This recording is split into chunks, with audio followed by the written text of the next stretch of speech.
semacam gairah untuk mengembalikan pikiran melalui fasilitas universitas. Jadi terima kasih Pak Rektor, Ibu pembawa acara dengan fasih, tanpa jeda, kalimatnya jernih tuh.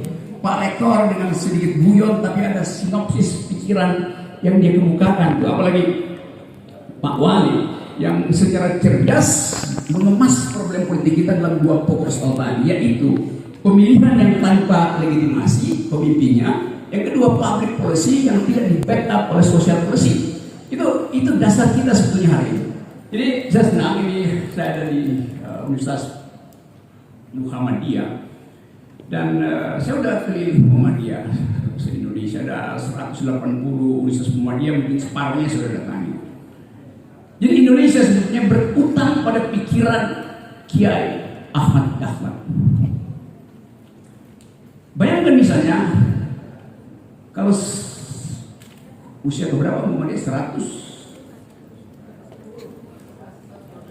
Kalau 112 tahun lalu Brother Ahmad Dahlan memilih jadi caleg,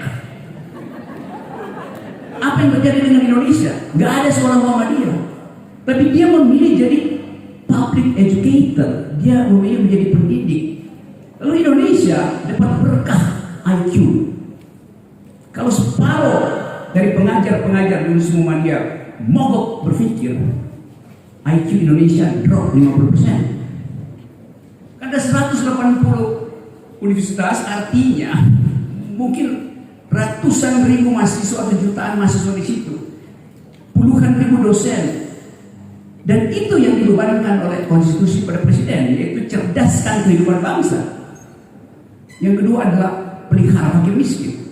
Dua hal itu menyangkut public policy. Apakah kebijakan publik Indonesia sudah mencerdaskan kehidupan bangsa? Sudah merawat fakir miskin? Saya beri datanya. 2 minggu lalu heboh di sosial media karena Indonesia di dalam indeks kecerdasan Asia IQ kita cuma 70, nomor 2 dari bawah Laos dan Timur Timur. Sementara Vietnam, Singapura, Filipina di atas IQ. Jadi kalau dibilang bahwa bangsa ini mengalami kecerdasan, enggak, justru indeks internasional mengatakan bangsa ini adalah bangsa dungu. Bukan saya bilang, kalau saya bilang nanti orang marah, itu dasarnya. Jadi kita mau lihat kenapa public policy yang bahkan diperintahkan oleh konstitusi 20% APBD kita, APBN harus tiba di lembaga pendidikan. Tapi kenapa itu kita turun? Big question mark yang mesti kita bongkar hari ini. Kenapa kita tidak bisa bertanding dengan mereka yang ada di Vietnam, kendati Vietnam mengeluarkan jumlah yang sama dari APBN? Kenapa dia nomor 1? Kenapa kita nomor 2 dari bawah? Itu problem kita dalam soal pendidikan tadi. Jadi masalahnya ada pada public policy. Kalau dikatakan bahwa Pak Jokowi sering katakan Indonesia negara yang belum maju, bahkan selama COVID tumbuh. Kali kedua, grafik kedua juga kira-kira sebulan lalu diperlihatkan bahwa Indonesia adalah bagian dari 100 negara miskin di dunia. Artinya nggak berhasil pembangunan. Jadi soal-soal semacam ini yang saya anggap bagian kritis dari universitas harus diucapkan dari Sukabumi. Menata demokrasi. Sukabumi artinya suara kampus bermutu untuk menata Indonesia.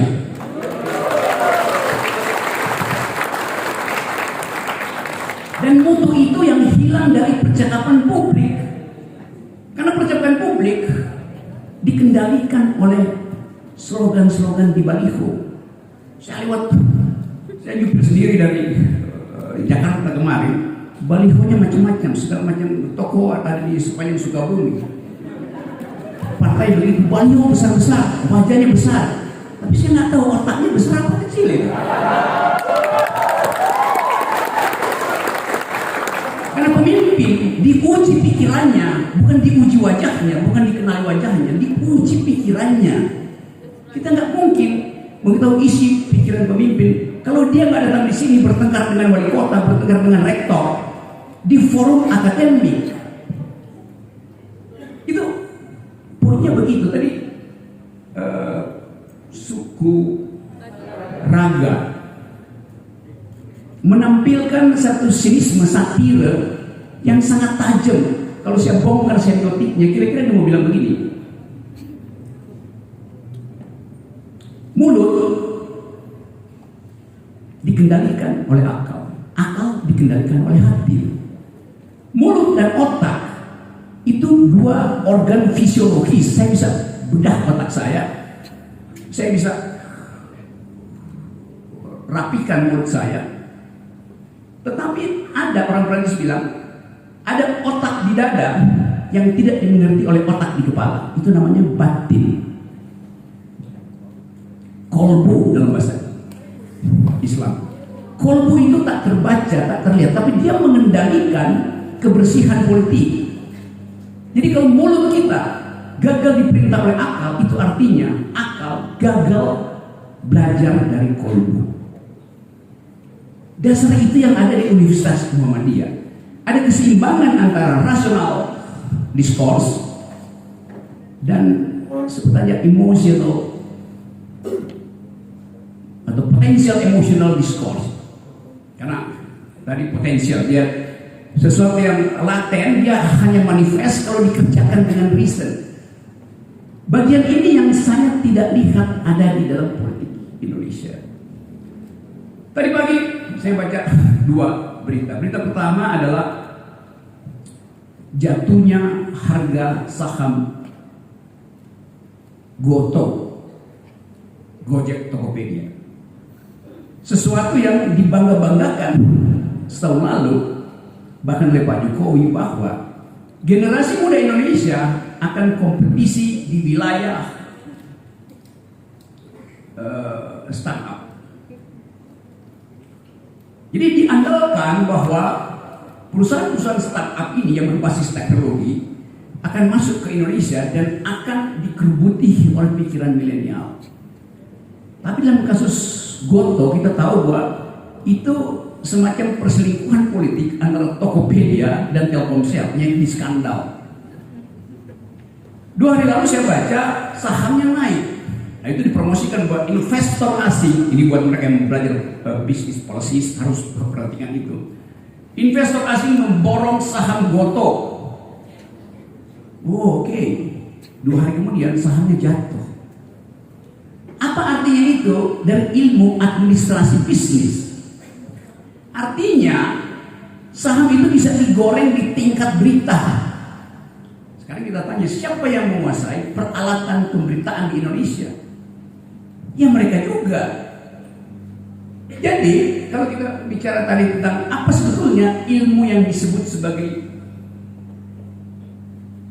business policy, yaitu menghubungkan antara market rationality dan spekulasi-spekulasi para short termis. Short termis itu pemain kapital yang hanya ingin dapat gain, ambil untung lalu kabur. Itu yang terjadi pada saham-saham Goto tadi. Jadi soal saham itu soal blue chip, padahal itu saham sampah, digoreng-goreng supaya orang beli lalu kabur.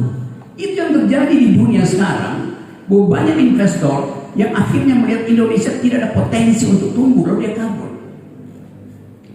Itu, jadi kita belajar business policies juga dengan memperhatikan public policies.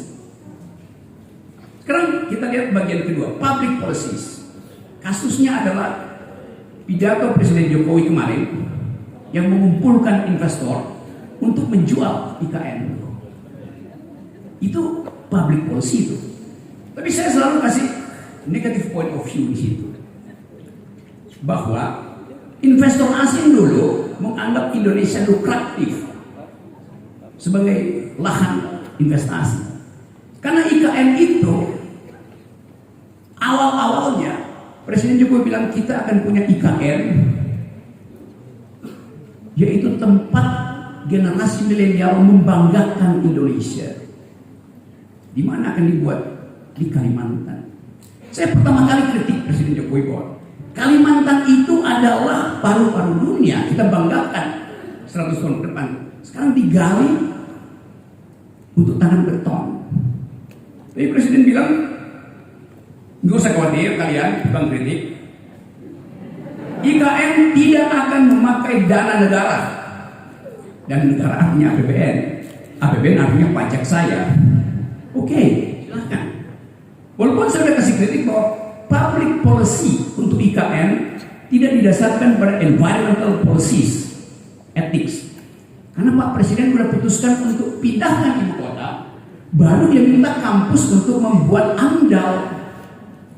Nah itu dungu cara berpikirnya tuh. Mestinya AMDAL dibuat dulu, baru putuskan secara politik. Yes. Kalau kita belajar di seluruh dunia, ilmu lingkungan itu artinya pastikan AMDAL bersih, baru kasih keputusan. Public policy harus berbasis pada cultural imperatif. Cultural imperatif mengatakan bahwa nggak bisa pembangunan itu dibuat gali-gali fondasi itu sambil mengusir hak cacing untuk bersarang di bumi Kalimantan, sambil menghalangi burung untuk kembali bercumbu di pohon-pohon di Kalimantan. Itu dasarnya. Dan dunia hari ini bicara tentang environmental ethics, bukan bicara tentang infrastruktur. Coba saya lihat implikasinya.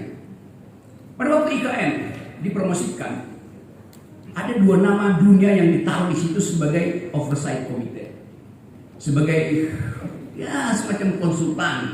Satu adalah Raja Arab Saudi, yang kedua adalah mantan Perdana Menteri Inggris Tony Blair.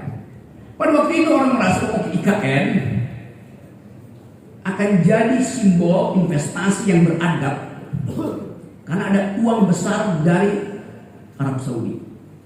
IKN akan jadi investasi yang bermutu karena akan di-watch oleh Tony Blair yang pro lingkungan. Sekarang dua tokoh itu hilang, tidak lagi ada di dalam desain itu. Tony Blair tidak jadi atau menolak menjadi konsultan. Raja Arab Saudi mengatakan bahwa SoftBank itu nggak mau biayai. Itu yang menyebabkan Presiden kemudian jadi sales promotion boy, bukan SPB. Yang saya kasihan lihat Presiden, udah kita datanglah semua ini demi Indonesia, nabunglah, invest lagi situ, Anda boleh pilih yang 160 tahun silahkan, dapat konsesi 160 tahun. Yang mau pilih investasi di bidang pendidikan ada, yang mau pilih investasi di bidang turisme ada, semuanya dipamerkan. Di belakang layar itu Presiden kasih grafiknya, inilah ibu kota kita. Memang cantik betul ibu kota itu, tapi cantiknya cuma ada di laptop Presiden. Kita nggak bisa bayangkan apa bentuk ibu kota itu misalnya 10 tahun ke depan. Kalau itu dikatakan sebagai temuan teknologi, teknologi itu berubah setiap 8 jam. Handphone yang Anda pegang sekarang 8 jam lagi jadi obsolete, jadi usang gitu. Jadi kalau dibilang demi milenial berpikir, ngapain saya berkantor di IKN? Milenial berkantor di hub, berkantor di cloud. Coba saya tunjukkan kontrasnya. Saya kasih kritik yang tajam aja. Sebulan lalu ada berita, Anda bisa lihat di YouTube.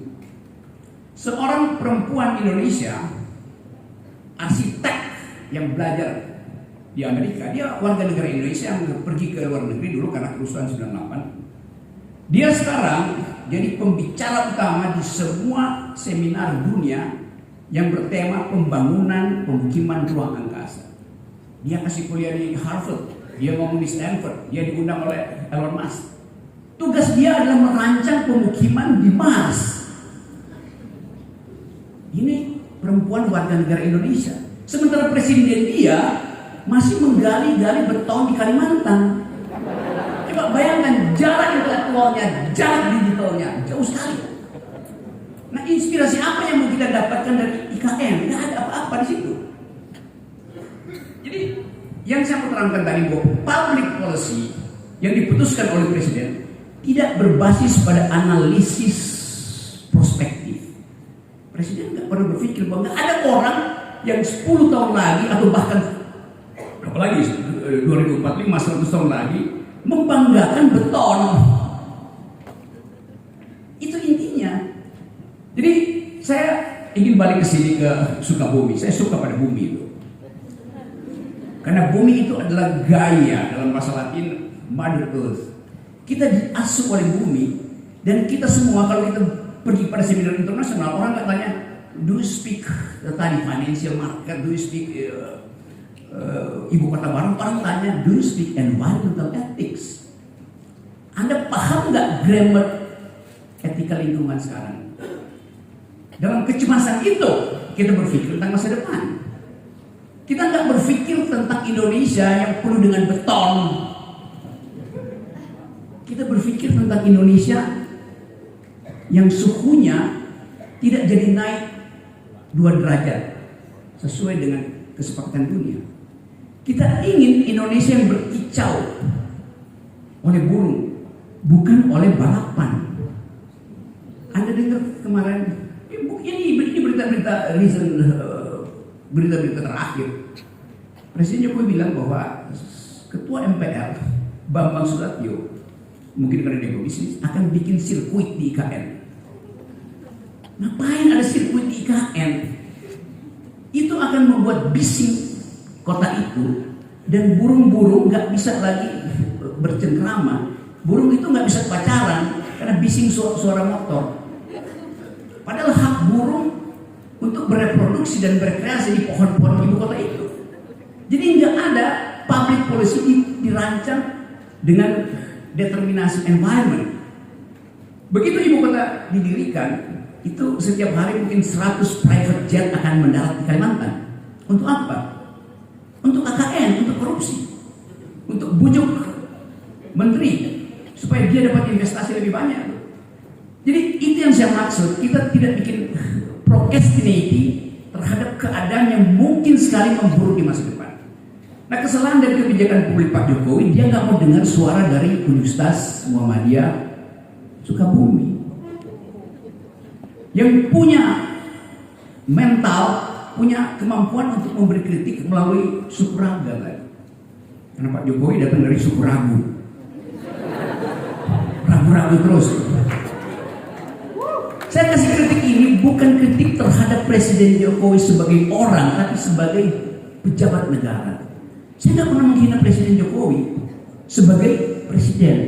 Yang saya hina adalah cara kebijakan dibuat. Karena public policy tidak didasarkan pada cultural policies, pada social policies. Kan itu intinya kan. Nah karena itu sering kali saya katakan, saya menghormati Pak Presiden sebagai kepala keluarga. Dia baik sebagai kepala keluarga, tapi buruk sebagai kepala negara. Saya ucapkan begitu. Anak Pak Presiden datang ke tempat saya, dan saya ucapkan hal yang sama. Jadi buzzer-buzzer itu nggak bisa pisahin antara kedudukan presiden dan fungsi dia secara publik berbeda dengan kedudukan privatnya. Karena itu soal KUHP misalnya, nggak boleh ada kritik pada presiden. Bagaimana nggak boleh ada kritik pada presiden? Nggak boleh menghina presiden. Nggak mungkin kita menghina presiden. Presiden itu barang, lembaga, struktur hukum. Yang boleh terhina adalah manusia konkret yang batinnya tergores. Jadi kita nggak boleh menghina Pak Jokowi sebagai kepala keluarga, tapi sebagai kepala negara dia boleh dihina, karena dia nggak mungkin terhina, karena dia nggak ada perasaan. Presiden nggak boleh punya perasaan. Jokowi sebagai manusia boleh punya perasaan. Itu yang mesti kita bedakan secara jernih. Boleh nggak presiden marah kalau dikritik? Nggak boleh. Tetapi KUHP kita itu datang dari tradisi 3 abad lalu bahwa the king can do no wrong. Raja nggak boleh salah. Ya kalau raja, kita di republik bukan kerajaan. Kenapa raja itu tidak boleh dihina? Karena tubuh publik raja menyatu dengan tubuh privatnya. Itu di sistem kerajaan. Di kita dibedakan. Tubuh publik presiden lain dengan tubuh privatnya. Itu yang namanya prinsip pertama dalam demokrasi. Kita bedakan antara tubuh publik seseorang dan tubuh privatnya. Tapi kita di sini karena feodalisme tadi betul diterangkan, feodalisme itu membuat kita menganggap bahwa kritik itu menjadi tidak sopan kalau diucapkan pada pejabat.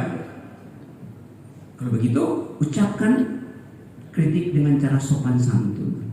Cara paling sopan untuk memberi kritik adalah tidak memberi kritik. Itu paling sopan kan? It's logic itu. Jadi kita biasakan kita mengkritik. Saya mengkritik Pak Kapolsek sebagai pejabat keamanan pemberi ketertiban di wilayah itu. Saya tidak kritik beliau sebagai persona. Demikian juga Pak Dandim segala macam. Saya mengkritik kebijakan. Kalau tadi dikatakan bahwa ASN nggak boleh berpolitik, itu agak aneh.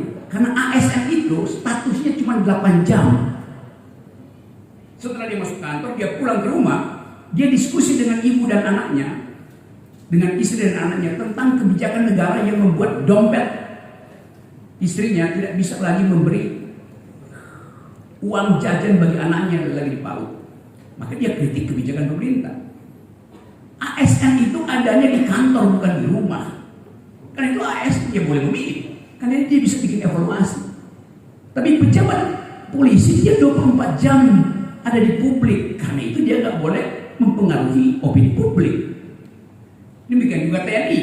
TNI itu ada prinsip army readiness. Kesiagaan tentara itu 24 jam. Karena ancaman 24 jam. Jadi itu beda status publik dan Pak Polisi, Pak TNI dengan ASN. Nah hal-hal ini mestinya dibahas di dalam satu mata kuliah yang disebut public ethics, etika publik di dalam wilayah public policy itu. Jadi teman-teman semua, saya terangkan ini secara akademis hanya untuk meminta perhatian bahwa kita sedang berupaya untuk menumbuhkan kembali Indonesia. Sekarang saya masuk pada poin yang berkaitan dengan teman saudara-saudara yang adalah mahasiswa. Kalau saya bertanya misalnya, siapa yang mahasiswa S1 Fakultas Administrasi di sini? Banyak tuh. Kamu, siapa namamu? Ya. Berdiri boleh, berlutut boleh.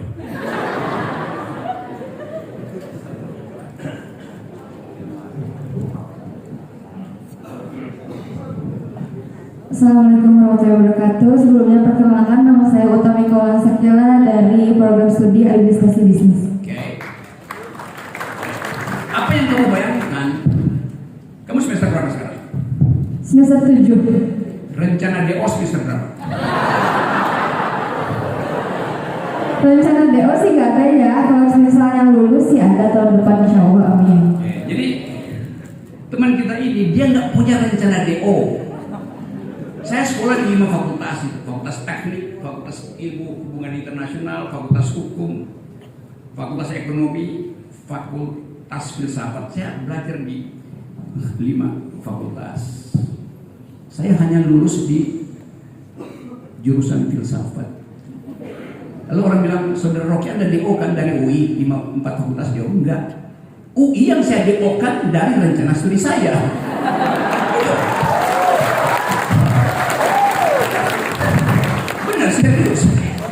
Karena saya belajar ilmu fisika 2 semester, saya sudah tahu prinsip fisika. Saya belajar matematik, saya bilang saya bisa belajar sendiri. Saya punya 2 dalil, saya bisa bikin algoritma, reasoning, derivatif segala macam.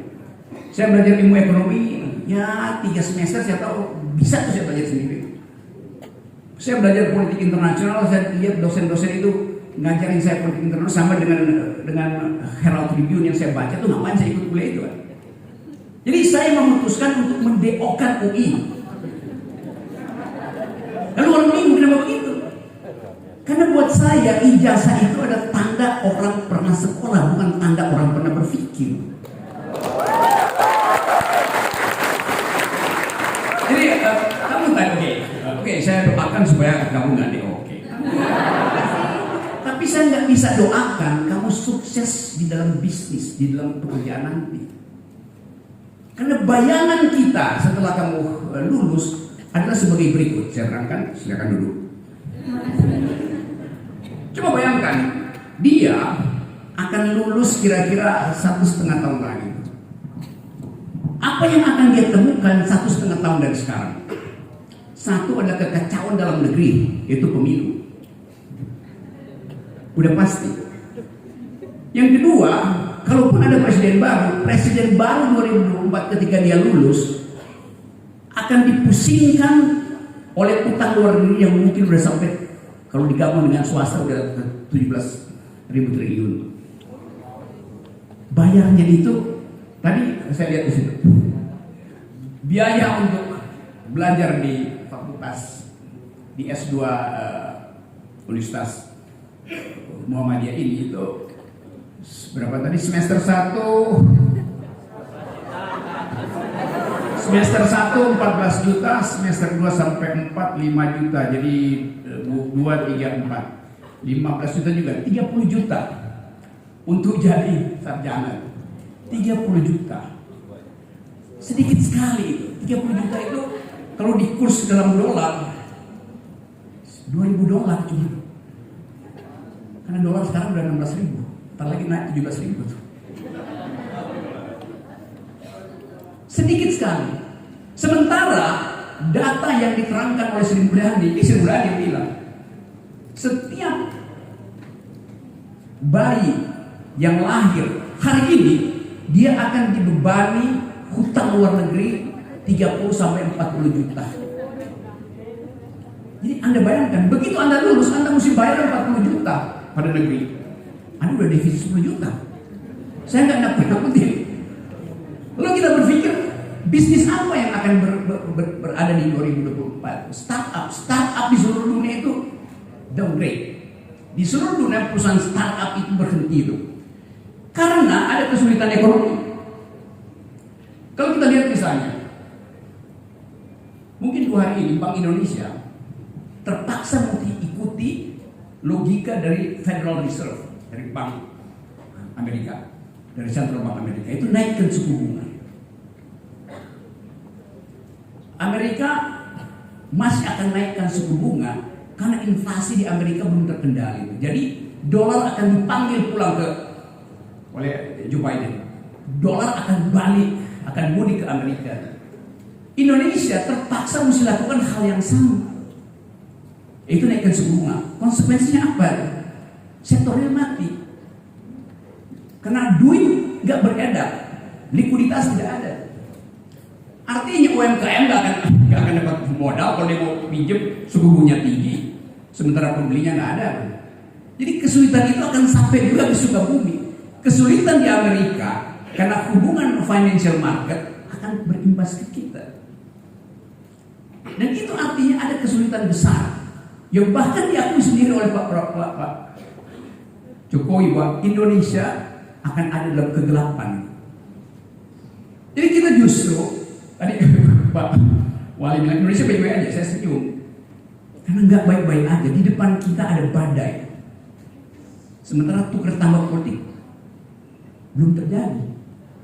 Jadi sebetulnya saya mau terangkan ini bukan saya nggak mungkin bilang kalian optimis aja, enggak. Kalian pesimis supaya ada persiapan mental. Tapi ada orang yang optimis tapi irasional. Saya pesimis tapi rasional. Karena bikin kalkulasi. Nah, fungsi-fungsi itu ada di dalam parameter perkuliahan. Kita mau ukur Indonesia ini ke depan bakal sukses apa enggak? Ya kalau dengan ucapan Pak Jokowi pasti Indonesia bakal sukses. Tapi kita membayangkan bahwa kecemasan Pak Jokowi terlihat dari beberapa kali dia meminta supaya rakyat bersiap-siap untuk menghadapi badai, meminta supaya IKN dilanjutkan, meminta supaya jalan tol diteruskan segala macam. Tetapi investasi nggak akan masuk karena dolarnya dipanggil pulang itu. Dan harga uang itu akan tinggi sekali bunganya. Jadi teman tadi itu bukan saya takut-takut ya, saya terangkan deskripsi dari keadaan ekonomi. Apakah dunia mengalami hal yang sama, tapi hanya soal kebijakan publiknya yang bisa dia atur sedikit-sedikit. Di kita, impact itu bukan sekedar ekonomi, tapi persahabatan sosial yang letak, intoleransi yang ada di mana-mana. Anies Baswedan baru turun dari DKI, diganti oleh orang yang diinginkan oleh Presiden. Publik Jakarta bertanya, apa yang akan dilakukan oleh gubernur dalam keadaan dia tidak punya legitimasi?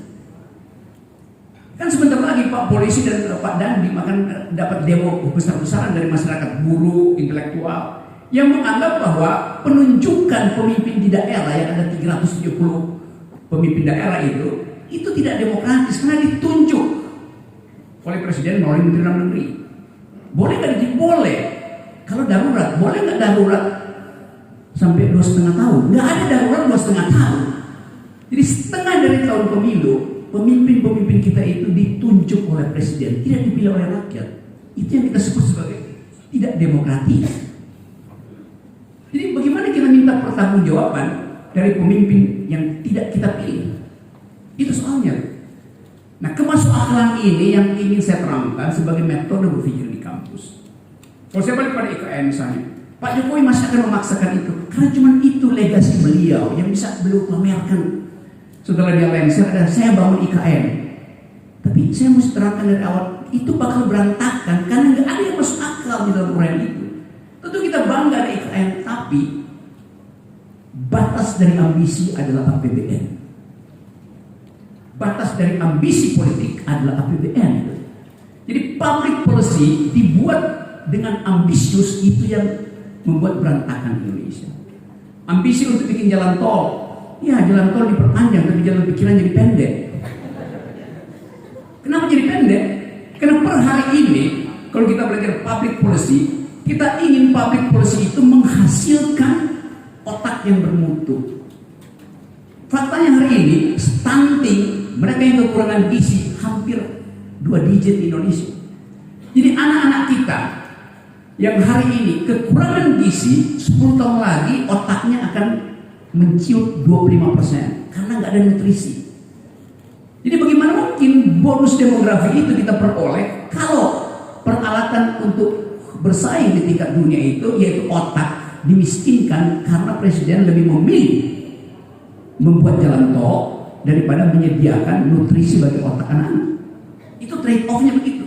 Lain kalau APBN kita seperti daun dicabut-cabut, oke, jalan tol bisa dibikin, sekolah diperbaiki, mutu diperbaiki, setiap pagi anak-anak kita kasih susu, protein, segala macam, daging, nggak ada soal. Tapi APBN kita terbatas.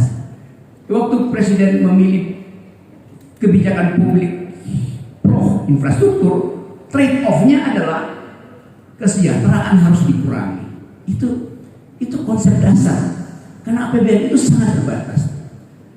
Jadi Presiden masih ingin melanjutkan infrastruktur IKN terutama. Tapi buat saya misalnya ya oke, silakan bikin IKN, tapi jangan pakai pajak saya. Dulu Presiden bilang nggak ada APBN, sekarang akan dipakai APBN tuh. Mungkin 20-30% bahkan 40% pakai APBN. Artinya pajak saya akan dipakai untuk bangun ibu kota negara. Boleh nggak? Boleh. Kalau saya setuju. Saya nggak setuju ibu kota negara karena melanggar hak generasi muda untuk menikmati udara bersih, melanggar prinsip-prinsip AMDAL. Karena itu saya nggak setuju. Karena itu jangan ambil pajak saya. Lalu orang dapat pajak paroki mesti dipakai. Saya akan bayar pajak kalau pajak saya itu dinikmati oleh tetangga saya yang tidak bisa bayar pendidikan. Maka saya rela. Saya rela pajak saya dipakai oleh komunitas yang miskin pendidikan. Saya nggak rela pajak saya dipakai IKN yang nantinya akan jadi fasilitas untuk tukar tambah dengan oligarki. Itu prinsip keadilannya di situ. Jadi sekali lagi teman-teman, saya berupaya untuk menyelundupkan pikiran kritis ke kampus supaya kampus itu tumbuh secara mandiri di dalam metodologi itu. Yang sering saya katakan bahwa hanya di kampus kita bisa bertengkar tanpa sentimen.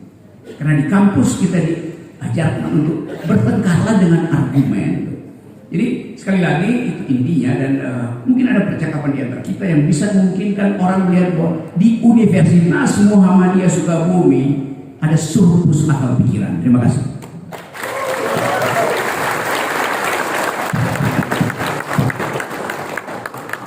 luar biasa. Saya tahu teman-teman ini dengan 20 menit hasrat intelektualnya tidak akan terpuaskan oleh speechnya Bung Rocky. Saya kasih termin pertama 3 penanya, 2 orang perempuan, 1 orang laki-laki. Yang belakang itu 1, yang tengah ya itu 1, yang perempuan berdiri yang perempuan. Adakah yang perempuan? Ya silakan, mulai berjajar, silakan. Itu Dani ya, Dani. 1 lagi siapa tadi yang belakang? Ya silakan. Ya, yang itu tuh yang sebelah kanan. Mangga. Ya mau maju silakan maju.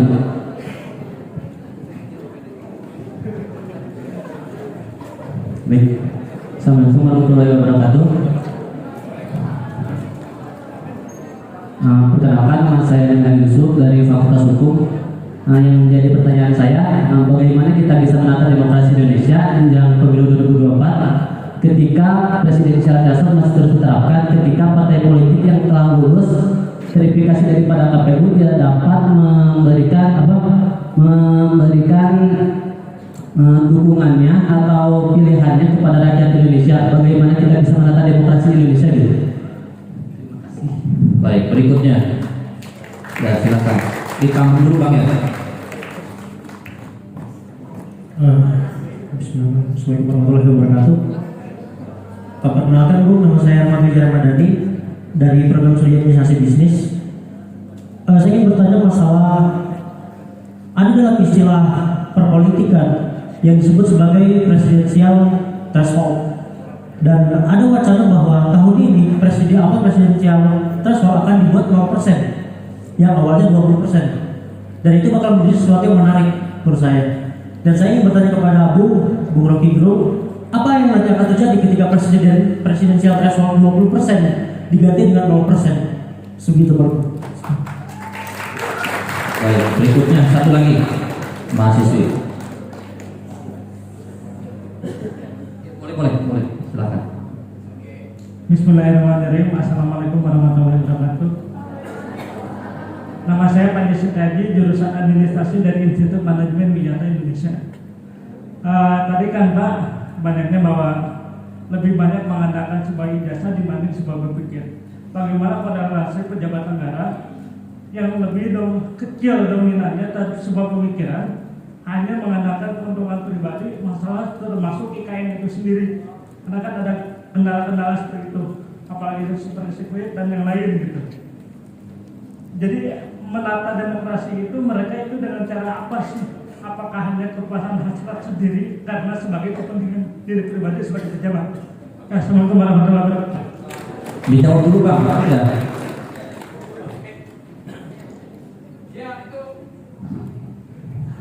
Semua soal kecemasan. Kalau saya baca psikologi di belakang pertanyaan itu, kecemasan memandang masa depan.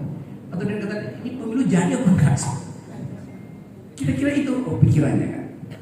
Dan orang sekarang menganggap bahwa kenapa ada keraguan pemilu akan berlangsung? Karena nggak ada calon presiden. Sekarang siapa calon presidennya? Nggak ada. Anies berapa persen? Anies bahkan belum punya wakil presiden. Nggak mungkin konstitusi mengiyakan Anies kalau dia nggak punya wakil presiden. Prabowo sama aja. Prabowo harus dari koalisi. Siapa? Puan Maharani dapat 20%, tapi elektabilitasnya rendah sekali. Jadi euforia politik tumbuh, tetapi distopia juga jalan. Nggak ada. Jadi kalau siapa calon presiden Anda? Anies, Ganjar, ya. Dari mana Anda tahu mereka calon presiden? Dari mana? Dari lembaga survei. Dari mana lembaga survei tahu bahwa orang-orang ini akan jadi presiden? Dia nggak bisa jelasin. Survei publik itu harus transparan, dananya dari mana? Kan itu. Di Amerika, Biden itu di backup oleh lembaga survei bilang kami memang digaji oleh Partai Demokrat untuk mensurvei Joe Biden. Sebaliknya, Fox misalnya kami digaji oleh Partai Republik untuk mensurvei Donald Trump. Jadi lembaga survei itu mempertanggungjawabkan dana risetnya itu pada publik. Di kita semua lembaga survei tidak satupun yang mengaku. Lalu dibilang itu dana pribadi. Mana ada orang mau kasih dana pribadi untuk hal satu kali survei itu 4 miliar, 10 kali survei 40 miliar. Udah bangkrut lembaga survei. Kan itu logikanya kan. Jadi kalau dikatakan ini, oh ya itu calon yang diajukan lembaga survei. Saya tahu Anda misalnya suka pada Anies, oke segala macam. Ya sampai Anies teman baik saya. Udah berapa kali dia ngomong sama saya. Prabowo teman baik saya, ngomong berkali-kali. SBY teman diskusi saya, setiap bulan SBY undang saya untuk diskusi. Tapi saya tidak mau kasih point of view yang euforia. Saya kasih point of view yang basisnya adalah prinsip demokrasi. Yaitu dalam sistem presidensial tidak boleh ada threshold karena pemilihan langsung. Bagaimana mungkin pemilihan langsung ada threshold? Boleh. Kapan? Dipilih dulu DPR-nya, baru dipilih presiden. Itu boleh ada threshold. Tapi kan kita memilih kan sama. Jadi bagaimana mungkin saya pilih ini presiden, nggak boleh saya pilih karena partainya tidak punya threshold. Kapan kita tahu dia tidak punya threshold? 2019. 2019 itu memilih presiden 2019. Memilih 2024 dasarnya adalah suara parlemen 2024, bukan pakai 2019. Kan DUNGU. Iya. Masa Anda masuk bioskop bilang, saya ditanya sama petugas, mana karcis Anda? Nih. Loh ini udah dipakai oleh teman Anda seminggu lalu, ngapain Anda pakai lagi? Ditempelin sama satpam kan? Kan itu berbohong gitu namanya. Tapi dipaksakan juga. Nah itu yang saya ingin supaya prinsip ini menata demokrasi itu mulai dengan 0%. Nggak ada di dalam konstitusi kita dikatakan bahwa pemilihan presiden harus punya tiket 20%. Di mana di konstitusi disebut begitu? Konstitusi kita cuma bilang calon presiden dan wakil presiden dipilih oleh partai politik atau gabungan partai politik. Lalu dikatakan lagi dalam konstitusi, tapi gabungan itu harus memenuhi 20%. Ada di konstitusi. Konstitusi mana? Konstitusi Wakanda. Undang-Undang Dasar 45 nggak ada aturan itu. Itu yang mesti disuarakan oleh kaum intelektual. Kalau nggak akan dijebak juga akhirnya. 20% itu adalah permainan oligarki untuk beternak politisi baru. Itu intinya. Dan kita nggak ingin negeri ini diternakkan kembali oleh oligarki. Jadi kecurangan itu akan terjadi. Apalagi tadi soal, udah, saya kira dua-duanya soal itu tadi. Yang terakhir soal apa ya? Oke, saya kira saya sudah jawab ya. Soal apa? Dia berpikir IKN tadi. Yang tadi saya terangkan bahwa IKN itu dijanjikan sebagai tempat yang nanti sangat bermanfaat bagi generasi milenial. Oke. Sekarang kita bayangkan milenial dalam 8 jam ke depan itu dia nggak akan akses situs IKN yang nggak ada isinya itu. Milenial itu pergi pada apa namanya? BTS Army apa tuh? Ya, yang bank Korea itu kan. Jadi ide milenial itu comply dengan ide new cultural identity itu. Coba kita tanya, sekarang Pak Jokowi tawarkan, oke, investor datanglah ke IKN, bangun perumahan di situ, bangun mall, bangun hotel, bangun sirkuit. Pertanyaannya, berapa banyak ASN dari Jakarta yang bersedia pindah ke ibu kota itu? Dalam survei terakhir, 80% pegawai negeri ogah pindah ke situ. Lalu siapa yang akan masuk mall? Siapa yang akan menempati perumahan itu? Ya ular, cacing, burung. Karena tadi perencanaannya itu hanya ingin menghasilkan legacy. Saya pernah bicara terus terang di dalam satu forum dengan beberapa petinggi partai menteri. Coba Pak Jokowi buat satu radical break. satu tindakan radikal itu. Saya sebagai kepala negara menginginkan threshold 0% karena itu yang konstitusional. Itu Pak Jokowi akan melonjak legitimasinya, elektabilitas naik, dan akan dikenang sebagai bapak demokrasi berikut saudara SBY. Itu legasinya yang akan diingat orang. IKN itu nggak akan diingat orang. Jalan tol nggak akan diingat orang. Di Korea banyak orang sekarang bongkar jalan tol karena nggak penting lagi jalan tol, karena public services, transportation udah jalan. Jadi konsep itu yang, jadi poin saya begini, kalau Anda baca koran, do unthinkable. Lihat koran itu dari belakang, di belakang headline itu ada apa. Bayangkan dalam imajinasi kita bahwa ucapan Sri Mulyani itu Ibu Sri Mulyani teman baik saya. Jadi kalau Ibu Sri Mulyani mengucapkan sesuatu yang kritikal, kan Sri Mulyani bilang ekonomi kita berbahaya. Artinya dia baru dapat teguran dari World Bank, dari IMF. Hal yang bisa dia ucapkan di sidang kabinet. Jadi dia mutlak. Ini IMF bilang bahwa Indonesia ada dalam keadaan bahaya. Bukan IMF bilang, dia melapor pada IMF supaya IMF tegur presiden. Kan begitu cara membaca public policy atau public announcement. Jadi itu yang saya terangkan. Itu detailnya masih banyak dari, karena informa akademis saya tahan bagiannya. Terlalu berbahaya saya tinggalkan sebagai gosip nantinya. Jadi teman-teman, saya senang karena ada pertanyaan yang betul-betul tajam. Memang pemilu bisa jalan nggak kalau 20%? Bukankah itu artinya orang yang terpilih adalah orang yang diasuh kembali oleh oligarki? Itu poinnya. Yang kedua tadi, IKN itu buat milenial apa enggak? Tanya aja kalau milenial. Mana milenial peduli dengan ibu kota? Jadi biarkan ibu kota negara itu pindah ke Kalimantan, ibu kota bisnis ada di Jakarta, tapi ibu kota pikiran ada di Sukabumi. Silakan berikutnya.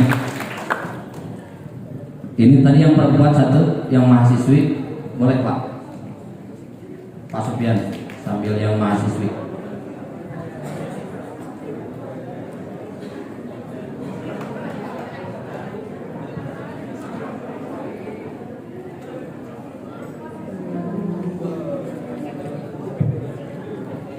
Baik, assalamualaikum warahmatullahi wabarakatuh. Mohon izin bertanya Bapak, dalam penataan demokrasi Indonesia ada yang harus dibenahi, diantaranya membenahi para pemimpin yang menjabat dan juga prosesnya yang sulit dihindari dari proses permasalahan yang ada di Indonesia, yang salah satunya adalah politik transaksional. Namun yang ingin ditanyakan ada dua pertanyaan. Yang pertama, menurut Bapak, kenapa negara ini sangat sulit untuk menghindari perpolitikan seperti itu? Selain harus karena kekuasaan dan kekayaan, apakah ada hal yang lain yang dapat mempengaruhi hal seperti itu yang terus terjadi sampai saat ini? Dan yang kedua, masalah mengenai seseorang yang menjabat dalam instansi pemerintahan. Mengapa orang yang berlatar belakang memiliki riwayat tindak pidana masih bisa menjabat di kursi pemerintahan? Padahal di negeri ini masih banyak SDM yang mumpuni, masih banyak SDM yang mampu untuk menjabat yang sesuai dengan porsinya. Dan kenapa menurut Bapak Indonesia masih memilih orang-orang tersebut? Padahal dalam hal latar belakangnya mungkin saja terjadi kasus tindak pidana korupsi bakal terjadi lagi di masa jabatannya nanti. Mungkin cukup sekian dari saya. Terima kasih. Wassalamualaikum warahmatullahi wabarakatuh. Sebelum dilanjut ke Bang Rocky, Pak Sofian, silakan.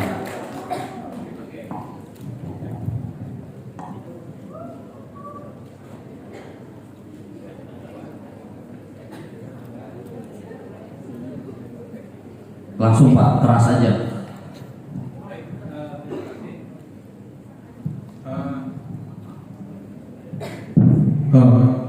Baik, terima kasih. Sebelumnya saya Bang Rocky cukup terharu setelah Pak Rektor menyematkan menjadi Ustadz Rocky. Akhirnya saya mendengar Pak Rocky mendoakan mahasiswa tadi untuk lulus tepat waktu. Nah, yang menjadi pertanyaan, kebetulan Pak Rocky, tadi saya jam 7 itu masih ngajar 2 SKS dulu, mungkin mahasiswanya ada di sini, administrasi bisnis, ya. Mata kuliahnya kebetulan dasar-dasar logika. Nah, itu jadi mungkin suatu keberkahan bagi mahasiswa dapat 1 suap dari saya dan dapat 1 karung beras dari Pak Rocky. Yang menjadi pertanyaan Pak Rocky, mungkin Bang Rocky juga merasakan menjadi pengajar. Saya meminta jadi sedikit arahan kepada mahasiswa yang memang kadang-kadang menjadi dilema bagi kita sebagai pengajar, apalagi saya mengajarkan dasar-dasar logika, merangsang mereka untuk liar berpikir karena tidak ada sopan santun dalam berpikir, tapi tetap bisa berperilaku santun dan bisa menjaga etis. Itu saja mungkin. Terima kasih. Satu lagi Bang, untuk yang angkat tangan biar tidak, silakan. Ya. Ya, itu yang mahasiswi yang angkat tangan. Ya, Neng. Yang belakang. Ya, itu.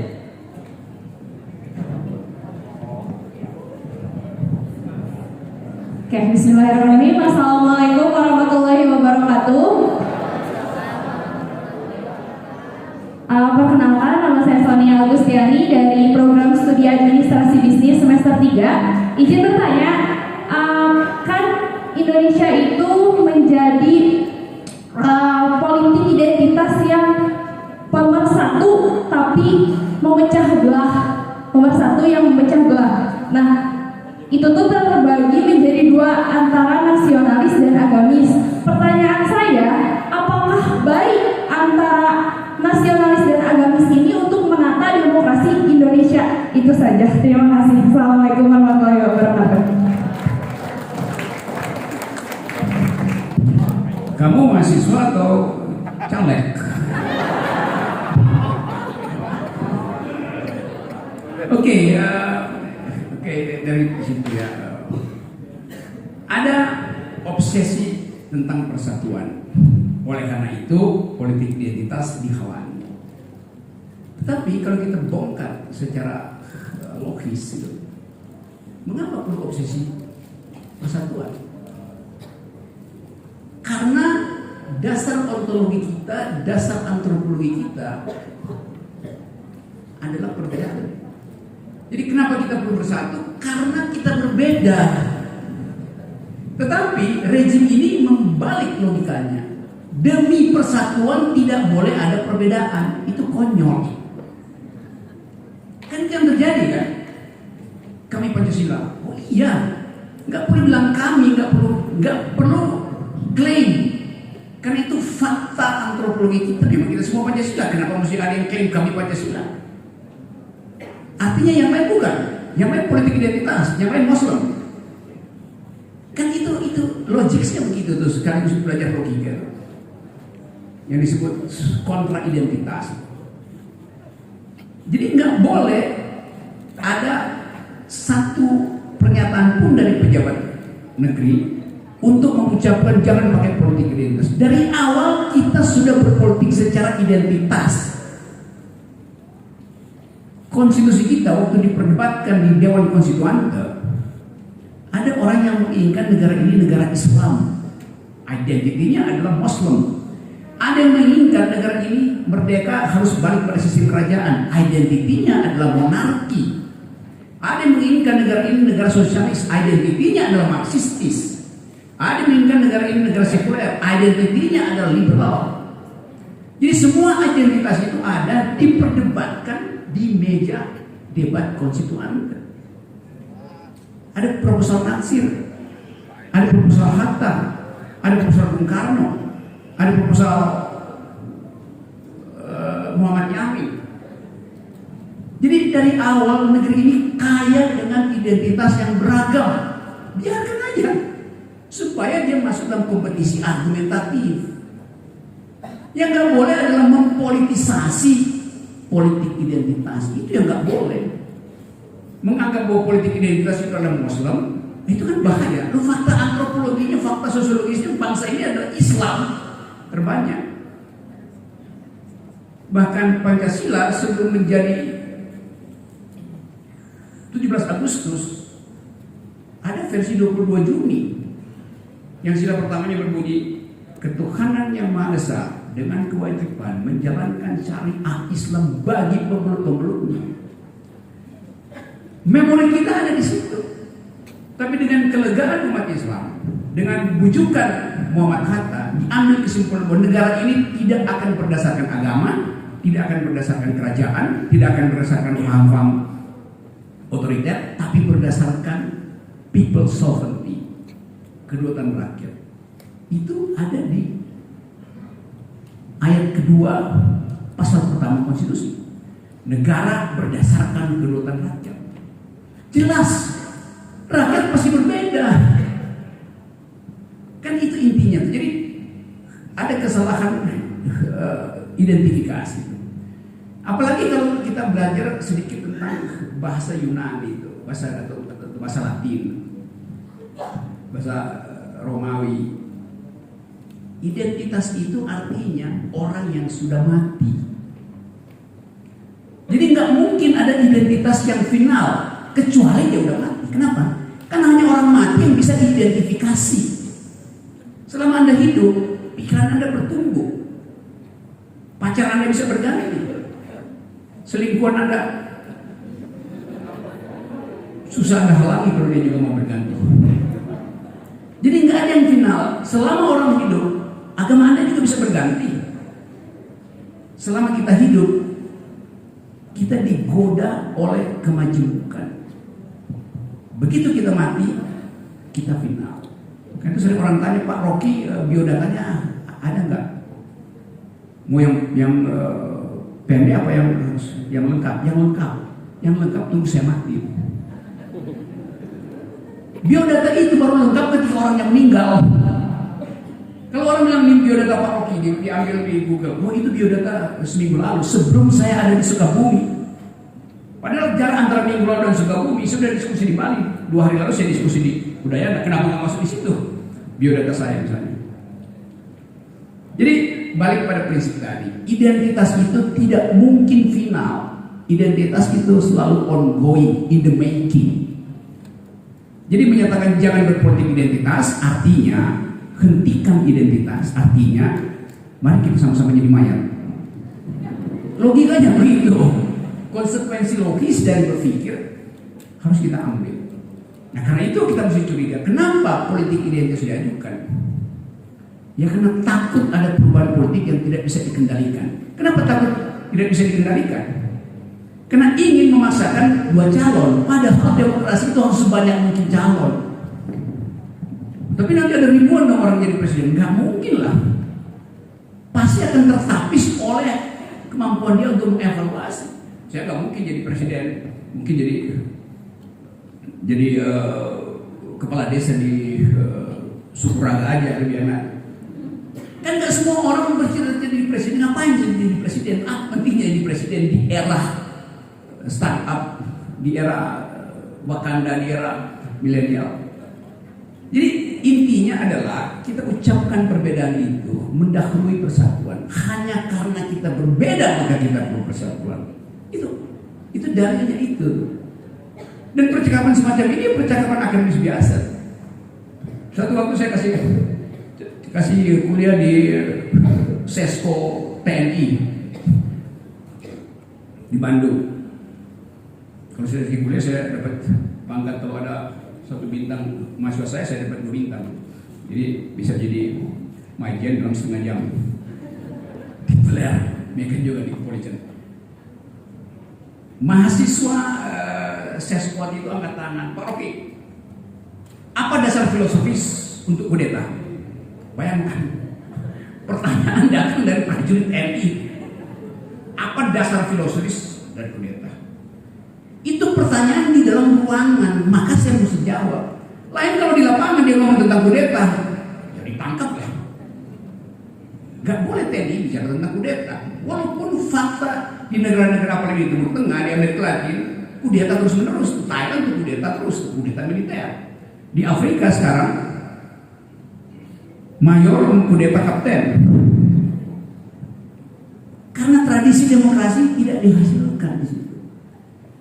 Kenapa tidak dihasilkan? Karena percakapan politik didesain bukan untuk membuka perspektif, tapi untuk menutup perspektif kan. KUHP itu betul-betul untuk menutup perspektif kritis tuh. Itu saya tentang. Saya berkali-kali maju ke Mahkamah Konstitusi untuk minta batalkan 20% itu, karena itu menghina orang tuh. Kalau Anies menang misalnya, oh ya saya akan bilang Anies menang. Tapi Anda curang kan? Anda udah punya 20%. Saya akan bilang itu, saya akan bilang itu, Ganjar apalagi. Jadi saya nggak punya beban untuk mengatakan kritik, karena saya datang dari tradisi. Hal yang saya pikirkan itu ingin saya terjemahkan dalam bentuk kritik. Apalagi di kampus. Kalau Anda lagi diajar oleh dosen Anda mengangguk, itu artinya Anda dungu. Kalau dosen Anda lagi menerangkan pikirannya, Anda mesti menggeleng. Dalam hati Anda bilang itu, dosen saya bego, dungu, nggak benar. Supaya Anda punya kuriositas untuk membantah si dosen. Anda harus bantah dosen itu. Banyak dosen yang nggak baca jurnal terakhir, sehingga dalam 8 jam dia nggak punya lagi pengetahuan bahwa paradigma fisika udah berubah. Dia masih pakai jurnal 2 bulan lalu yang dia baca. Seorang pengajar universitas terlambat membaca jurnal terakhir dalam 8 jam, dia langsung kehilangan pengetahuan. Itu intinya. Apalagi mahasiswa, apalagi kalau dia udah lulus. Saya udah lulus, iya, tapi Anda lulus ketika status pengetahuan 8 jam yang lalu diujikan pada Anda. Sekarang 8 jam berikutnya udah berubah pengetahuan. Dia mesti comply terus dengan itu. Karena itu belajar terus, terutama belajar tentang paradigma baru, environmental ethics, gender equality, itu yang sedang jadi pembicaraan di dunia hari ini. Jadi kalau Anda lulus, a man, a woman who graduates today and stop learning tomorrow is an uneducated the day after. Anda lulus hari ini, besok Anda berhenti belajar, lusa Anda jadi dungu. Begitu. Jadi konsekuensi masuk dalam dunia akademis adalah maksimalkan kecerdasan, maksimalkan pikiran. Dan itu perintah dari Tuhan. Pakai otak, baca, bukan kerja.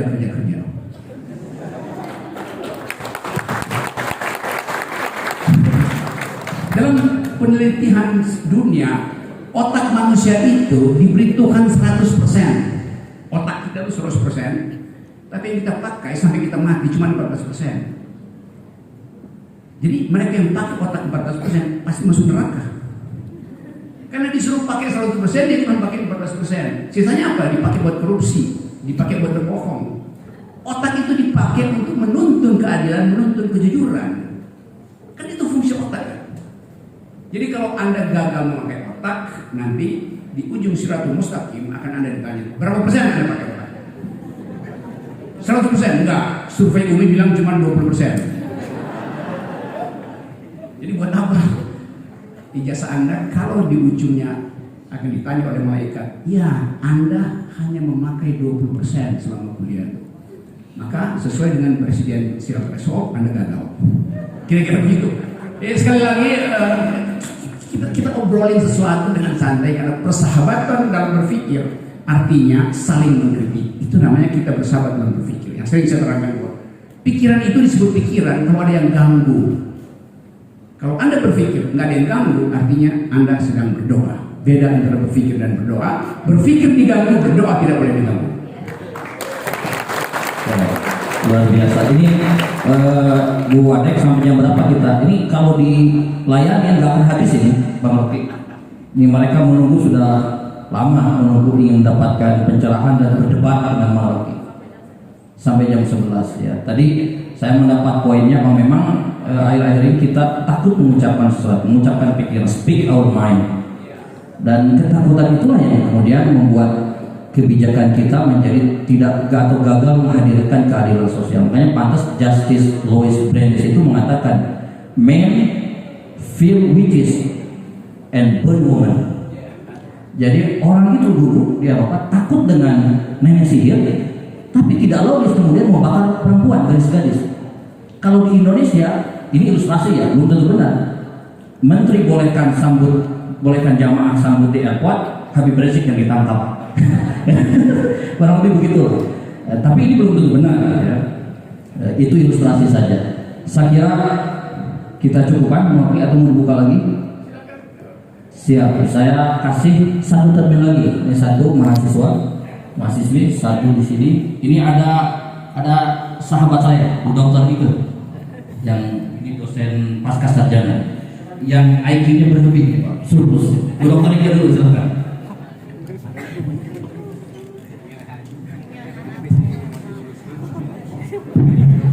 Bismillahirrahmanirrahim. Assalamualaikum warahmatullahi wabarakatuh.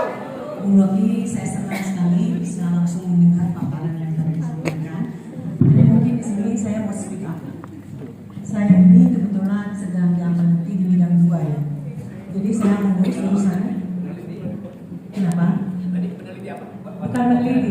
Saya memiliki amanat sekarang ini di bidang 2 tentang keuangan dan SDM. Bidang 2. Iya. Salah satunya yang ingin saya sampaikan di sini, demokratisasi Indonesia menjelang pemilu 2024. Itu imbasnya sangat terasa sekali oleh kami, Bung Rocky. Amanat dari Undang-Undang Dasar 45 Pasal 31 ayat 1 sampai 5 adalah bagaimana pemerintah wajib memberikan fasilitas untuk pelajaran pendidikan bagi masyarakatnya. Lalu tadi disampaikan bahwasanya RAPBN 20% adalah dikucurkan untuk pendidikan. Tapi saat ini saya ingin saya ngomong saya terserah mau bilang seperti apa. Bantuan yang diberikan oleh pemerintah melalui beasiswa KIM sekarang itu yang melalui LHDT itu dikurangi porsinya dan diberikan melalui afirmasi. Afirmasi ini melalui jalur dewan partai politik, Pak. Dan disitulah ya afirmasi ya, Pak, dana aspirasinya. Dan disitulah kami penerima KIM ini harus ada apa-apa di belakangnya gitu.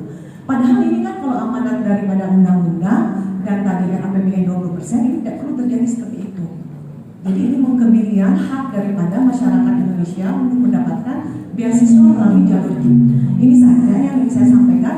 Artinya untuk dana-dana mereka nanti bertarung di 2024 itu masih menggunakan hak daripada masyarakat yang memang berkewajiban mendapatkan pendidikan melalui pemerintah.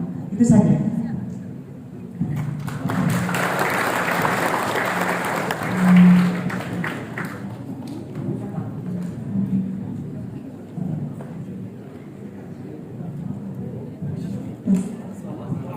Izin bertanya. Yang pertama itu tanggapan Bapak seperti apa terkait yang pertama? Tadi kan sempat dibahas. Sebelumnya izin memperkenalkan diri, saya Tria Suryani dari Administrasi Publik. Pertanyaan pertama saya itu terkait tadi yang sempat dibahas mengenai pembangunan infrastruktur IKN. Nah, itu berdampak pada suhu atau polusi di Indonesia kan. Tetapi yang kita lihat dengan bertambahnya penduduk di Indonesia sendiri itu kan memerlukan tempat tinggal, wilayah tanah yang sifatnya tetap. Jadi menurut tanggapan Bapak seperti apa yang di mana hal tersebut situasinya memang dilematis, gitu kan? Terus yang kedua terkait pemilu yang mendatang. Kira-kira menurut tanggapan Bapak sendiri mengenai pemilu itu efektif atau idealnya seperti apa sistemnya? Karena yang kita lihat di tahun-tahun sebelumnya itu dan yang tadi sempat Bapak jelaskan juga sebutkan bahwa anggaran yang digunakan di pemilu sebelumnya itu terpakai banyak cuma-cuma gitu, dan pada hasilnya pun belum tentu efektif gitu sepertinya. Kurang lebih seperti itu. Terima kasih. Oke, ini bagian keluh kesah soal anggaran pendidikan, anggaran pemilu. Memang anggaran pemilu kita tinggi sekali,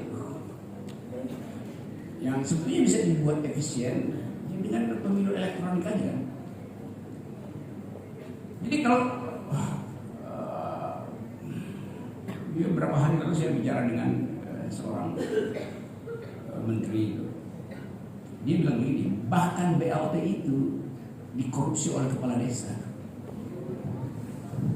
Dana desa yang 1 miliar juga dikorupsi. Tetapi itu sengaja dibiarkan. Karena itu pelumas untuk main politik.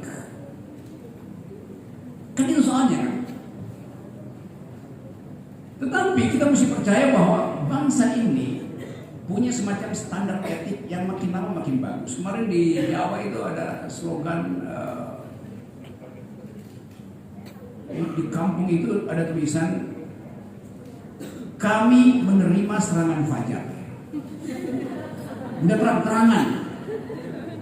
Bukan. Jadi kalau orang terus begitu artinya dia mau ledek politisi kan. Silakan. Kasih amplop serangan fajar kami terima, tapi kami nggak akan ini. Jadi itu satire yang luar biasa dari kecerdasan masyarakat bawah. Kami menerima serangan fajar karena ada kesulitan ekonomi.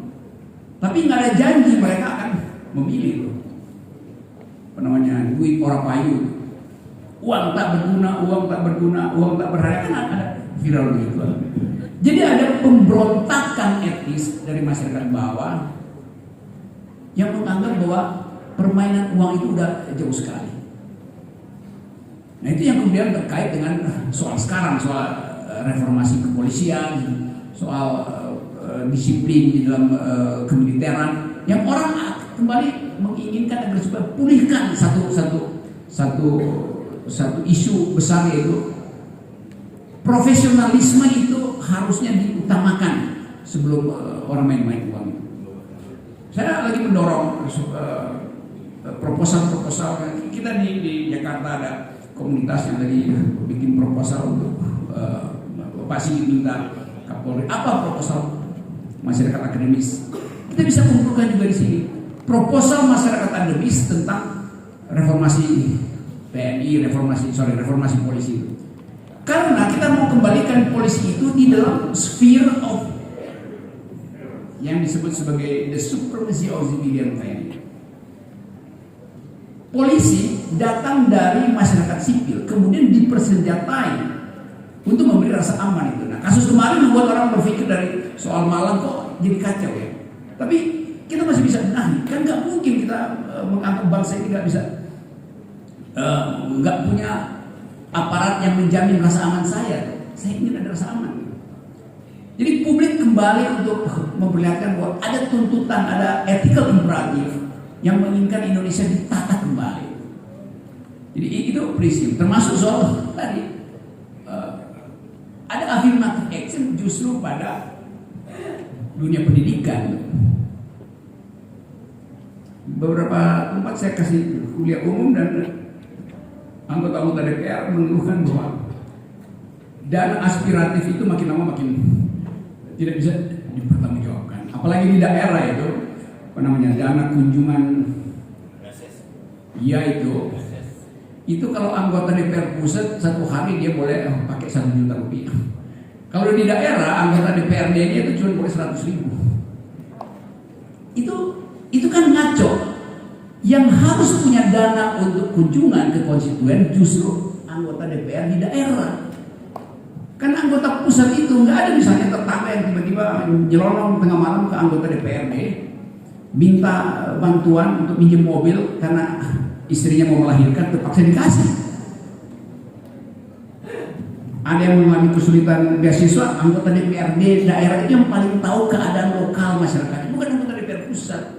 Anggota DPR pusat kalau saya pergi ke daerah udah lakukan kunjungan kerja, buktinya apa? Foto aja.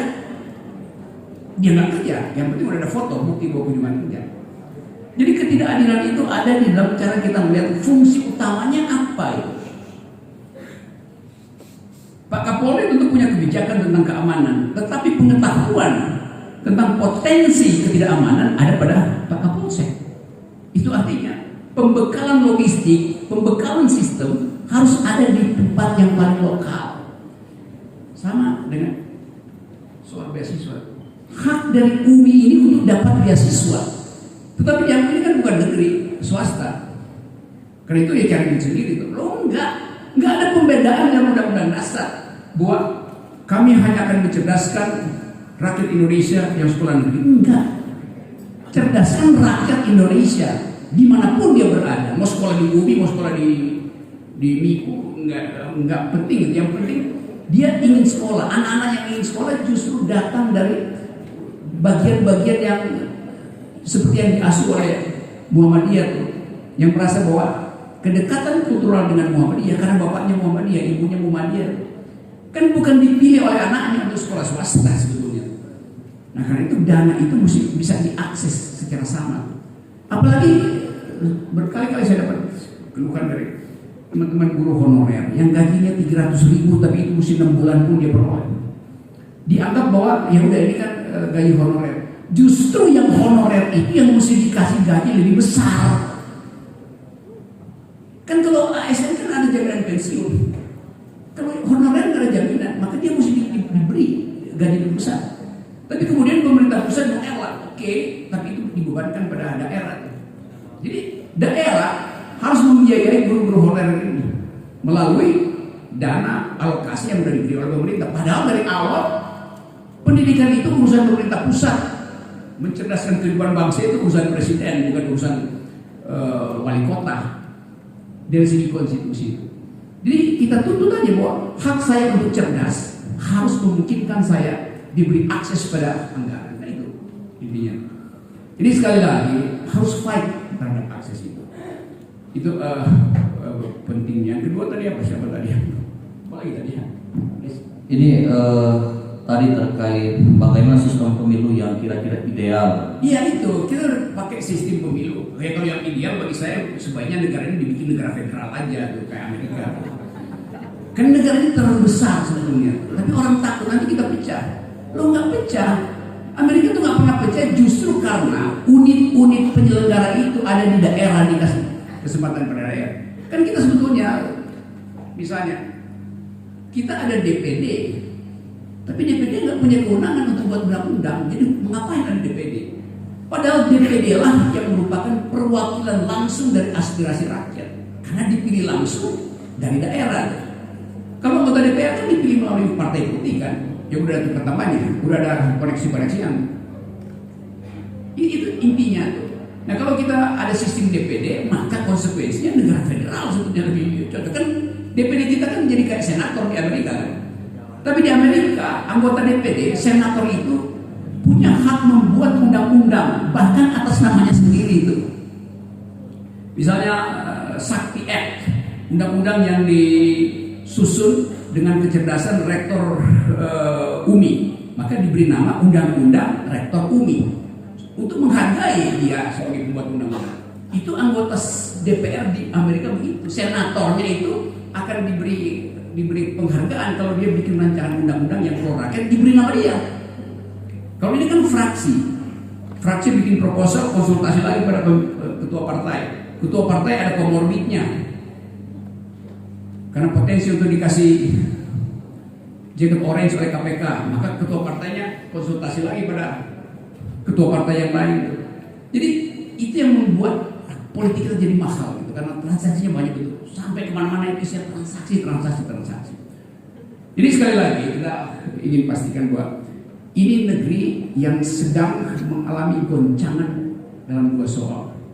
Itu kesosialan kita lagi sangat berbahaya. Setiap saat kita bisa meledak jadi kemarahan, dan itu akan menyita juga persiapan batin dari TNI, Polri yang melihat bahwa di setiap pojok kota ada ketegangan.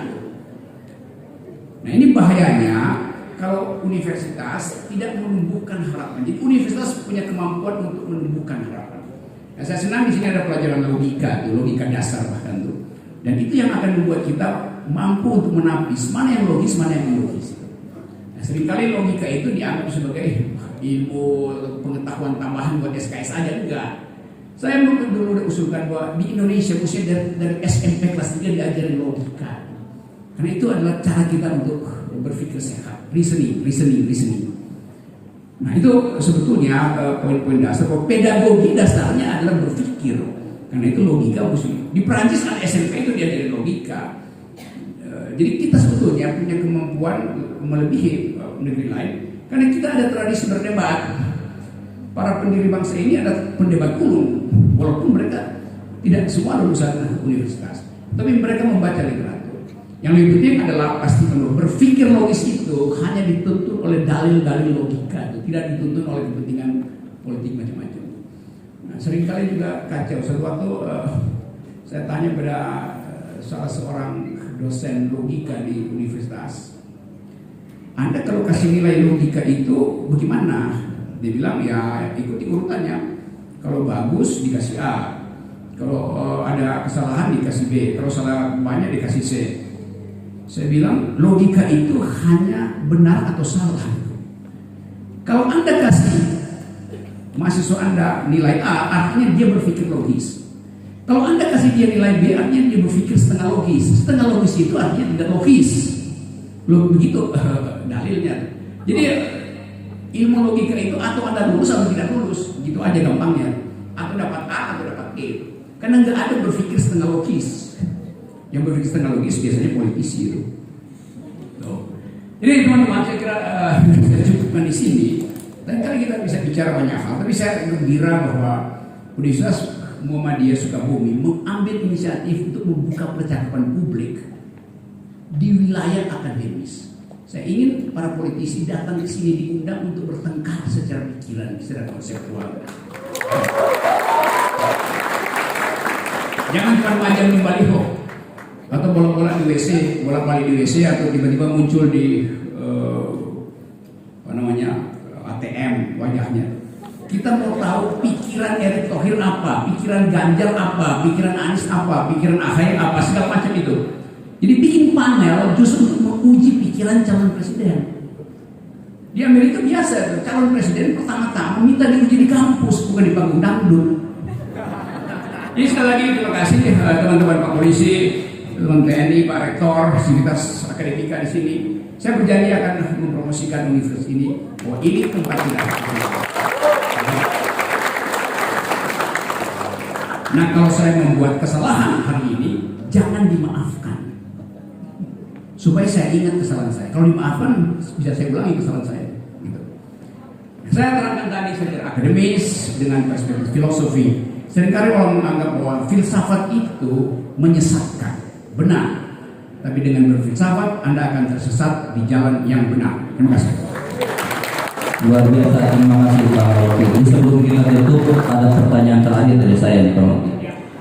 Kita melihat sebetulnya angkatan banyak, Pak Rocky banyak jadwalnya. Akhir-akhir ini Pak Rocky mencoba menghidupkan politik of hope, bertemu dengan Luhut, terakhir ketemu dengan Mahfud, Pak Mahfud, dua wawancara, dan bisa jadi nanti ada menteri-menteri yang lain memberikan public address, atau bisa jadi nanti ditutup oleh Pak Jokowi. Ya, kira-kira apa yang diharapkan dari diskursus itu, Pak Rocky? Ya, saya sebetulnya kalau undang saya undang Pak Luhut, Pak Mahfud teman baik saya dari awal itu. Separuh dari kabinet teman saya sebetulnya. Tapi kan saya terangkan, saya beroposisi bukan untuk memperoleh kekuasaan, tapi untuk mengusir kedunguan dari istana. Itu aja. Dan itu saya jujur katakan. Kan dulu saya dianggap pro Pak Prabowo. Saya bilang enggak. Pak Prabowo beroposisi dengan Pak Jokowi pada waktu itu. Saya juga beroposisi. Tapi motifnya beda. Pak Prabowo beroposisi untuk memperoleh kekuasaan. Saya beroposisi untuk menghalangi kedunguan. Saya nggak punya minat kekuasaan lain. Jadi prinsipnya begitu tuh. Sekali lagi itu desainnya. Nah karena itu saya kemudian nanti semua menteri juga pasti akan minta masuk untuk saya bicarakan. Tetapi orang suka protes, kok Pak Rocky nggak tajam ya atau kurang galak? Ya itu kan tamu saya. Nggak mungkin saya galak di situ, kecuali ada panel. Kalau di Aceh saya pasti terang. Tapi kan saya undang Pak Luhut, saya undang Pak Mahfud dalam upaya membuka jembatan supaya kita bisa bicara itu. Jangan ada jalan lalu orang saling tuduh. Karena saya percaya kalau kita bicara dengan kekuatan pikiran, nggak ada orang yang tersinggung. Jadi saya akan lakukan itu terus. Tetapi mesti diingat, saya tidak pernah beroposisi dengan Pak Luhut, Yunto Pak Mahfud, Yunto Ibu Sri Mulyani. Karena mereka pembantu presiden, saya nggak mungkin beroposisi dengan para pembantu. Mending saya beroposisi dengan majikannya Pak Jokowi. Dan itu upaya saya bilang. Jadi beroposisi itu dalam upaya untuk menguji konsep, menguji kebijakan. Bukan beroposisi karena nggak suka. Semua yang saya terangkan tadi itu adalah basis argumen saya. Dan orang yang mungkin merasa Pak Rocky nggak pernah ditangkap, nggak pernah diproses, berarti ada backing besar. Enggak, backing saya pikiran saya. Dan kalau nggak ada proses di Polda di Jakarta, di Mabes maupun di Polda itu laporan tentang saya mungkin masih ada 30 di situ. Cuman kan Pak Polisi merasa ini tiap hari ada laporan Rocky Gerung, ngapain sih kalian tuh? Laporan aja ke Dewan. Kan Pak Rocky cuma bicara. Jadi bahkan polisi bosan buat terima laporan saya kan. Karena mereka tahu deliknya apa. Rocky Gerung bicara di universitas. Ya biarin aja forum itu yang uji kan. Ngapain dilaporan ke polisi itu? Jadi itu maksudnya. Jadi saya merasa bahwa ya bukan karena polisinya menurut saya, tapi polisi tahu bahwa ya kalau itu delik akademis, pertengkaran akademis, jangan laporan ke polisi. Susah. Satu waktu saya dipanggil Polda Metro Jaya. Pak Rocky, ini ada laporan. Pak Rocky bilang kitab suci itu fiksi. Saya bilang saya nggak bilang begitu. Ini ya yang melapor itu bodoh. Saya bilang bila fiksi itu menimbulkan imajinasi, maka kitab suci adalah fiksi. Imajinasi kita tentang akhirat, imajinasi kita tentang api neraka itu imajinasi. Karena dipenggal dianggap saya bilang kitab suci fiksi. Enggak, saya bilang if and only if. Kan dalam logika ada pengandaian. Mereka yang benci saya bilang Rocky Gerung mengajarkan bahwa kitab suci itu enggak begitu yang saya ucapkan di sini. Bahkan saya bilang kalimat yang sama saya ucapkan di wisuda perwira polisi di Lembang waktu itu. Pak Tito duduk di sebelah saya kasih ceramah berdua Pak Tito, saya terangkan itu. Jadi saya bilang kalau saya mempersoalkan Pak Tito saya jadi saksi nanti, mau kalian? Karena itu dalil akademis diuji di forum akademis, bukan diuji di petugas reserse kan? Karena itu kemudian mungkin petugas lama-lama merasa iya yang mau nggak ada delik, ngapain nggak melapor? Lalu petugas bilang begini aja Pak Rocky, kami siapkan whiteboard, Pak Rocky terangin dulu baru kami bertanya. Jadi begitu ada. Karena bangsa ini selalu curiga pada pikiran itu. Saya nggak punya peralatan apa-apa, saya nggak punya partai politik, nggak punya bisnis macam-macam gitu. Jadi ngapain curigai pikiran? Jadi sekali lagi saya hanya ingin beredar di tempat di mana dimungkinkan pikiran itu dipertengkarkan. Terima kasih. Terima kasih. Untuk saya cerita, saya punya satu cerita menarik yang ada kaitannya dengan Bang Rocky. Dulu ketika saya kuliah di Pakistan, saya sering sekali beli buku, Bang. Cuman di Pakistan itu yang unik, dia mempublis buku yang legal atau yang cetaknya benar. Bagi mahasiswa yang tidak mampu, dia mempublis buku yang kertas buram, sehingga mahasiswa itu bisa membeli buku-buku internasional dengan harga yang sangat murah. Lalu saya membeli satu buku, banyak sebetulnya. Jadi saya pulang dari Pakistan itu tidak bawa baju dan oleh-oleh. Saya bawa koper buku. Ada satu buku dari Bertrand Russell namanya History of Western Philosophy. Saya suka buku ini, harganya masih tertera 495 rupiah Pakistani rupiah. Sudah usah. Dengan harapan saya pulang ke Indonesia akan memberikan kontribusi pemikiran dari buku ini salah satunya. Lalu saya bawa ke Indonesia dan alhamdulillah Bang Rocky, sejak 2013 saya pulang dari Pakistan tidak pernah dibuka di buku. Tidak pernah disentuh sampai suatu ketika saya lihat podcast. Ada podcast di toko itu bilang, ditanya, apa buku favorit Anda? Toko itu bilang The History of Western Philosophy, namanya Rocky Gerung. Sejak dengar itu saya mengatakan, berarti saya kelompok orang-orang yang berpikir. Jadi buku ini bukan apa-apa saudara, khusus untuk mahasiswa FIA. Saya sebagai dekannya Bang Rocky, khusus untuk mahasiswa FIA. Buku ini adalah tanda saya pernah berpikir di sana dan bukan ijazah tanda saya pernah sekolah. Jadi dekan Anda dekan yang berpikir. Ilmu ini insya Allah kampus yang berpikir. Ada banyak lain buku-buku Bertrand Russell yang saya suka, misalnya Logic and Knowledge. Buku itu saya suka kan tentang logika. Kenapa saya suka buku itu tentang Bertrand Russell? Kumpulan esai Bertrand Russell di tahun 1901 sampai 1950. Kenapa saya suka buku itu? Karena saya baca buku Imam Al-Ghazali. Al-Ghazali punya buku Mi'yarul Ilmi, The Criterion of Knowledge in the Art of Logic, translasi bahasa Inggris. Jadi saya tidak pernah menyentuh buku-buku itu sampai suatu hari nuansa akademik itu dihidupkan kembali oleh orang namanya Rocky Gerung, dan hari ini saya satu panggung dengan beliau. Terima kasih. Ini buku standar. Jadi semua mahasiswa mata kuliah apapun mesti belajar yang disebut intellectual history, sejarah intelektual itu. Dan ini ditulis oleh Bertrand Russell. Ya orang yang bisa ngomong apa aja tentang filosofi, public policy segala macam. Sebetulnya ini ada judul dalam versi aslinya itu ada judul Social and Political. Jadi Bertrand Russell membahas dari awal peradaban, ada filsafat Islam ada di situ, filsafat Yunani ada di situ, sehingga kita bisa dapat kompendium ilmu pengetahuan. Dengan baca buku ini sebetulnya separuh dari pengetahuan dunia bisa kita gitu. Tinggal dikembangkan. Jadi tolong baca buku ini. Buku ini buku yang selalu ada di samping kanan meja Presiden Bill Clinton. Dia selalu akses buku ini. Kalau dia mau dapat ide cepat-cepat, dia baca buku ini. Dan Bill Clinton orang yang selalu paham bahwa politik harus diasuh dengan pikiran dan keadilan sosial. Jadi sekali lagi teman-teman, ada buku Bertrand Russell, juga saya buku yang sejarah yang bagus juga, buku Al-Muqaddimah dari Ibn Khaldun. Saya baca Al-Farabi, saya baca Ibn Sina, segala macam. Jadi membaca asal-usul pengetahuan itu dasar untuk bertengkar. Dan jadi kalian bisa bertengkar dengan baik kalau kalian paham pertengkaran awal dalam sejarah yang pengetahuan. Jadi saya senang ternyata ada teman baru saya, dia ikut membaca. Jadi sekali lagi, hanya dengan membaca, menyimpan pengetahuan dan ucapkannya dalam bentuk argumen, kita bisa menata kembali Indonesia. Terima kasih. Beri tepuk tangan yang mulia untuk tokoh akal sehat kita, Bang Rocky Gerung. Terima kasih. Assalamualaikum warahmatullahi wabarakatuh. Waalaikumsalam warahmatullahi wabarakatuh. Sekali lagi hapus ya. Kurang suaranya. Terima kasih.